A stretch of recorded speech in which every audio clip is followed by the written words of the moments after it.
Tayo ba? May nangyari sa atin, di ba? May nangyayari sa lahat ng tao.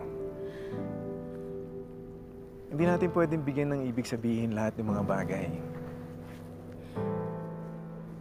Malungkot ako. Magdala ako ng emosyon. Pasensya na. Yung nangyari sa atin, wala naman ibig sabihin yun eh. Wala.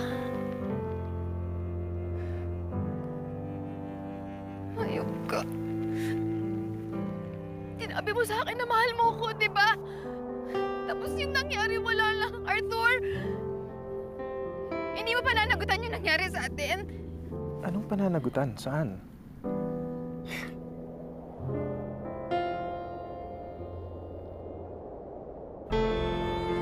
Virgin ka ba?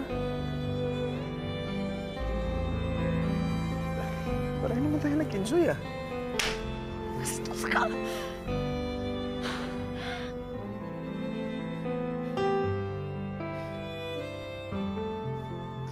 Nagpunta ako dito para sabihin sa'yo na hindi na ako babalik.